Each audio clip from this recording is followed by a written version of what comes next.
sur le privilège anglais. C'est un éditorial de l'Action nationale. Vous savez, l'Action nationale, grande revue, Robert Laplante, qui est un intellectuel assez intéressant, mais très dépressif, parce que c'est plutôt un péquiste, c'est quelqu'un qui, finalement, veut l'indépendance du Québec et qui comprend que, finalement, le camp souverainiste s'effondre. Donc, il est toujours un peu en train d'être...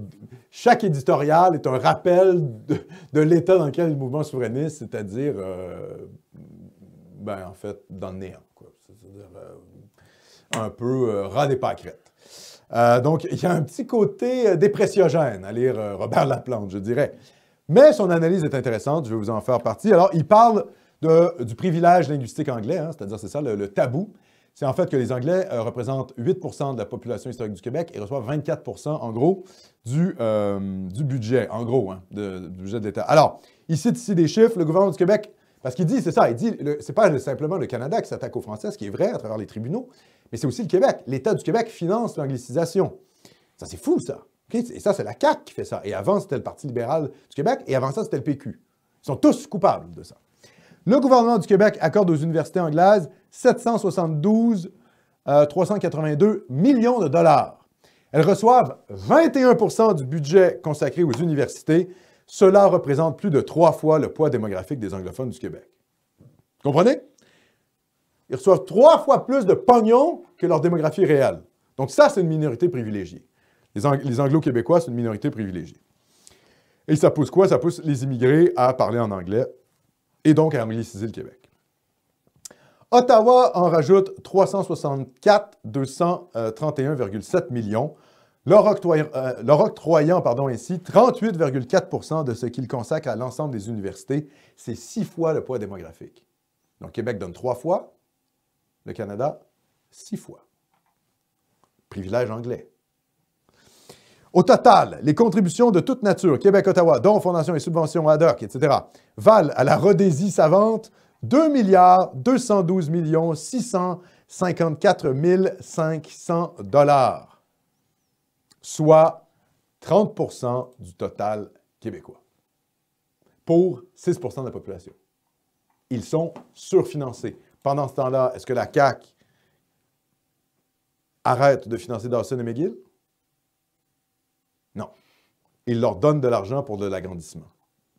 Donc, la CAQ nationaliste qui protège le français, OK, c'est du pipeau. C'est du pipeau. Il continue comme ceci, Laplante. Les chiffres sont encore difficiles à trouver pour établir précisément la hauteur de surfinancement des cégeps anglophones qui servent de machines à assimiler. Quelques centaines de millions, des vétilles.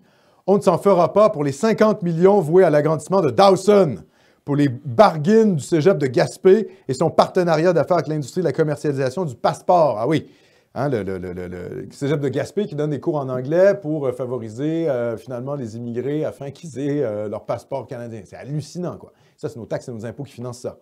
Délirant. Juste pour être sûr, Alexandre, ouais. es-tu encore dans la répression? Un tabou tenace. Ah, OK, c'est ça. J'ai pas fait le changement. D'accord. Un tabou tenace par Robert Laplante. Oui. C'est bon, c'est fait. Et là, on se gaussera de la générosité du don du Royal Victoria à McGill. Cela consolera des misères de l'orthographe et du délabrement du parler bouche molle. Bon, ben voilà. Donc, je vous invite à lire ce texte-là qui est ici, de l'éditorial de Robert Laplante sur le privilège anglais. C'est le tabou, hein? Les anglophones sont ultra privilégiés au Québec. Donc, toutes les pleurnicheuses, là, petit rappel au Parti conservateur du Québec, qui est encore plus anglophile que le Parti libéral, fermez-la.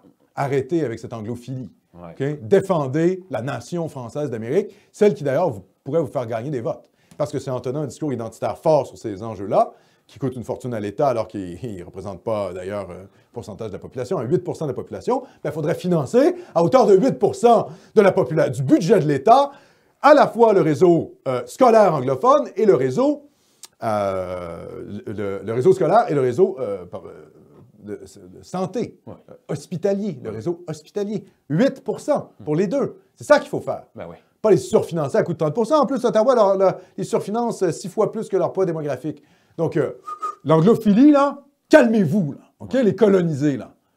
OK? Le privilège anglais, ça existe encore au Québec. Défendez la nation française d'Amérique, bordel de chiasse. C'est ça qu'il faut faire.